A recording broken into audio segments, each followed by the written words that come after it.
ከበረ ዘሮ ድንግል ማርያም የመቤት የናንተው ግን እንዴት እንደማርጉ ያወቅ ነው እኔ እኮ የናንተው ነኝ በረሬጋ ከሬ ቀለተ ሰነቀለ ከሬ ዶግ የቆሬራ ተበረ በረና እንጀራ ከመቲ ልፈጥ አለ ሰበለ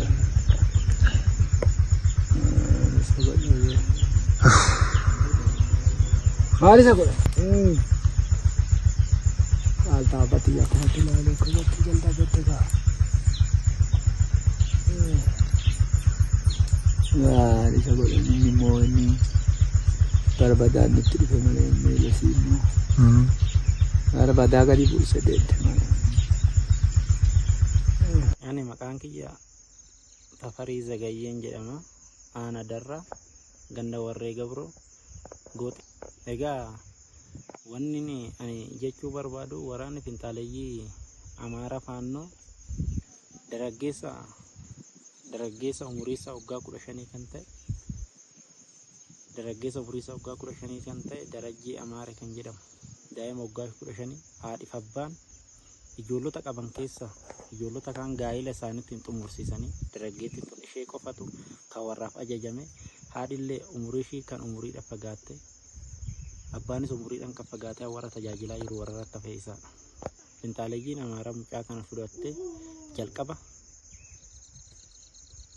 rasaasan luka isaa rukkuttee gaafa inni fiigee jalaanan ba'a jedhu jarri reebdee harkaan isa qabatte kottee rukkuttee reebdee harkaan qabattee gaafa harkaan qabattu mucaasan muka hidhanii qaarezaadhaan qabanii gara magaalaa isaanii Salaalkullaa kan jedhamu kaambii isaanii iddoo waraanaa Amaara Faannoo kun itti wal qabu Salaalkullaa kan jedhamu Salaalkullaa qabatanii deeman. Salaalkullaa qabatanii deemanii mucaa kana doorsisanii haasofsiisanii jedhanii mucaa sana haasofsiisanii maaloo nan ajjeesina gaafa jedhee mucaa sun naasa'ee isaanitti haasa'u mucaa san rasaasanii miti billaa halbeedhaan morma isaa irraa gatanii haadhiif abbaan erga kana godhame haadhiif abbaasaa guyyaa 3 guyyaa 4 bulee du'a isaa dhabaniinaan du'uu isaatiif jiraachuu isaa awwaallachuun illee waan tokko irratti bu'anii du'a isaa dhagaanii mucaa san reeffa isaa qeeratti gatanii kan allaachi nyaachisan bineensa nyaachisanii dargaggeessa waggaa 15 qaarezaadhaan baatanii dhaqanii mucaa kana qalanii ajjeesan. Rasaasan ajjeesuun dhiira rasaasan ajjeesuu waan guddaadha. Isaan garuu halbeedhaan qalanii foossaa bineensa allaachaaf kennan. Haadhiif abbaasaa awwaala isaa osoo hin argatin mucaa isaa san har'a haadhi manatti haftee boochee abbaan galgala ganama kan boo waa'uma isaati. Wanni isa ittiin jabeessan dhabanii ijaan argaa isa dhaban waan ta'eef reeffa isaatu arguun osoo reeffa arganii raatanii qixxee fayyaa argataniiti. Qofaa miti haadhaaf abbaan daa'ima tokko kan qabu dargaggeessa daa'ima takka qofa qaba fuudhee kan dhalfate Daggee Nugusee kan jedhamu guyyuma san mucuma kana faana kan jiru haadhi isaa ijoolleen isaa bakkee nama biraa hin qabdu Daggee Nugusee kan jedhamu kun daa'ima takka qaba. Karri isaa kiftii ta'eera karri cufamuu kan dadhabeeru.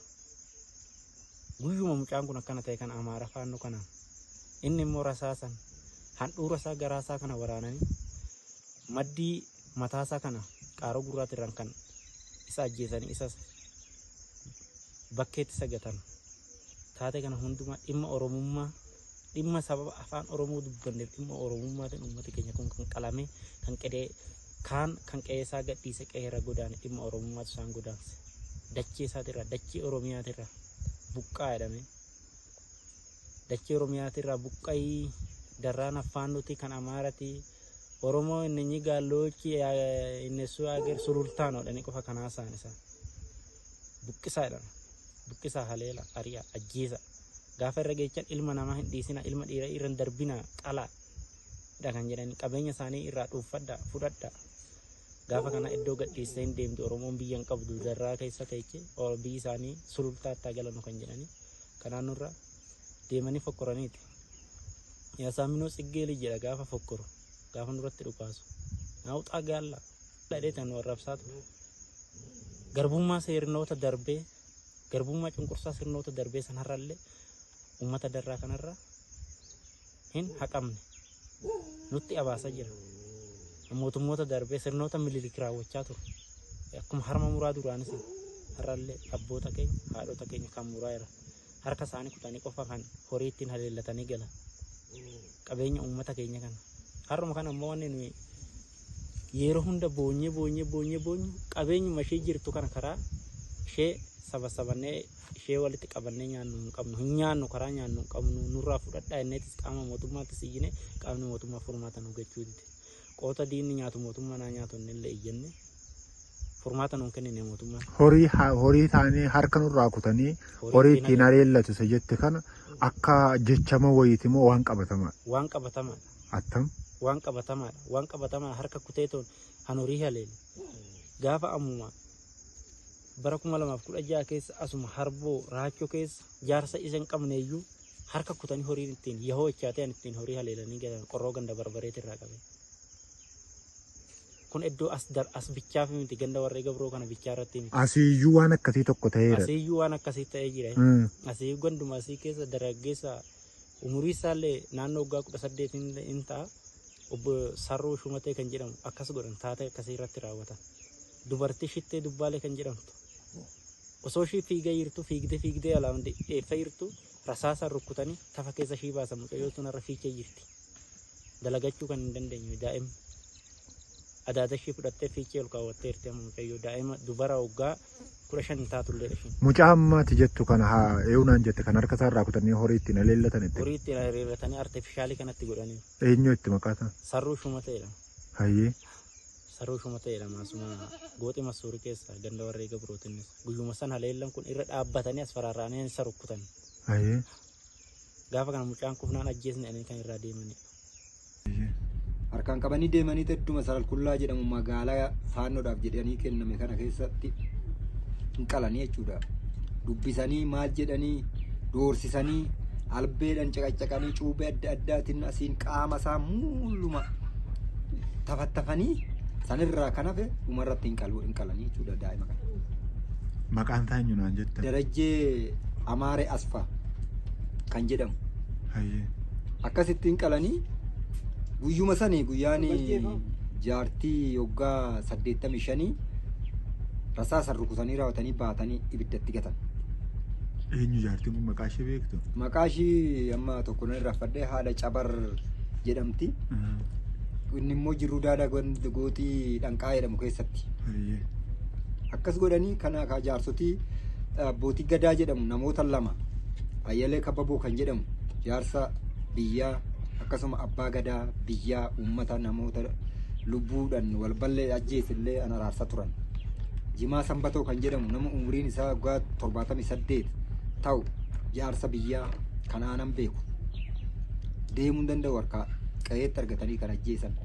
Burjaa Dabalee kan jedhamu umriin isaa waggaa 79 akkasumatti qe'eetti warra argatan. Warroonni kun immoo warroota jaarsa biyyaati jedhamanii tooni nama hin araarsan jedhama san ajjeesanii deemanii.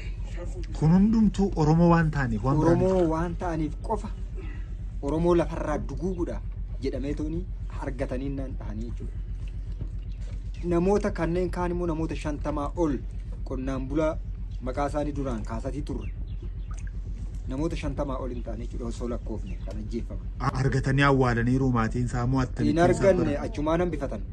Achumatti bakkeetti gatan qalanii allaacha nyaachisan. Allaachatu nyaata. Allaachatu nyaata. Qeera keessatti gatanii allaacha nyaata. Qalanii gatu. Isa bichaa miti maqaa isaa wallaalee isa asuma ganduma aanuma kana keessa ganda jirru daara keessattis achumatti qalanii bira darbanii tooni deeman bakkeetti allaacha nyaata isas. Kamaalan jedhamu. Nama Kamaal Hussein jedhamu. Akkasuma godhan akka darajjee kana qabatanii ba'anii qalameen bisachumatti. Isas mormataa irraa kutanii? Musliima inni sirrii. Nama qeerroo Sarruu Shumatee Dooyyoo jedhamu immoo ganda warree gabroo gooxii masuurii keessa qabanii harkaan harka irraan muranii horii ittiin haleelanii galan. Eenyu? Nama Sarruu Shumatee Dooyyoo jedhamu. Akkam ta'e amma ni du'e moo Injira. harkisaa irraa jette? Injira harka irraa kuttan asumatti. Kutanii horii ittiin haleelanii galan. Roorroo guddoo. Kana qeerroodha qeerroo waan ta'eef waan biraa miti. Sababa Oromoo teenyeef hidhannoon hin jiru, homtuu hin jiru waan kana beekaniif bakka isaan duguugga sanyii nurratti raawwataa jiran. Kam jireenyi kun jajjabaattu? Maal jennu garuu maal taanaree garuu jirra kan. Eenyu maqaan keessan? Maariyaaf Saati. Asfaa eenyu? Saatolaati. Mucaa keessan tokko isin hirkaa fudhatanii turanii jedhume eenyu inni maqaan ta'a attam godhan? Maqaan isaa Darajjee Maariiti. Ayyee. Darajjee Maariiti. Naasee 21. Ishiin kutara waggaa 15. Waggaa 15 masuma fudhatanii baanii asuma fudhatanii baaniitu maqalan. Maqalan. Ishiin lolaa maal laayiti? Umaan qabdu qawwee hin qabdu maaliin lolti? Wati ishii qalan ishii. Am argattanii awwaallattanii. Eessa hin argadha reeffoo karaa baanii fudhannu dhabne. Reeffoo karaa baanii fudhannu dhabne maaliin baanii fudhanne? Ishiinuma qalatan malee inuma qalan isaa. Haati akkam taate gaafa kana dhageesse? Maal gooti ree? Makaruma agarraa kinoo akkanumatti bakka balbala duratti hafteetti. Hafteetti maal jetti ree numa tafaraaggatti. Argataani fuudha ree? Yaa fuudha. Fuudha. Na fuudhu maal qaba? Tutti ilaala. Goota keessa nama daa'ima baattee fudhattee faqaluu qabdi. Kana keessa jirra kaanuuroo kanaa zabanaa kana keessa. Nu gajaajessiteeti ijoollee nu jalaa fudhattee qalteeti gajaajamneeti lubbuu teenya fammaa irraatu garuu namni bishaan midhaan tana nyaatu wanna goonu dhabnee tafasaa agarra. Akka baraatti bulla jennee tafasaa agarra ilaa kana keessa. Kan du'e illee biyootu dhala ofii arganii awwaallatanii boo'anii eeduma innaa isa qalanii reefuma isaatu fudhattee biyyeedha waliin gaattee kanaami. Allaatti nyaachisan ijoollee keenya. Maal gadi ka'a? Maal gadi ka'a? Gadiin kaa'u. Ani isaa gadiin kaa'u. Gadiin kaa'u. Maal jennare?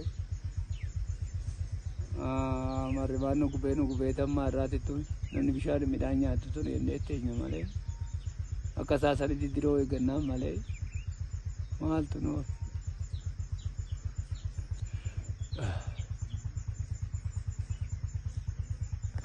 Godha akka manisa godha dareetii akka wanti guddina gootee gaarii gubattee qe'ee tattee godha.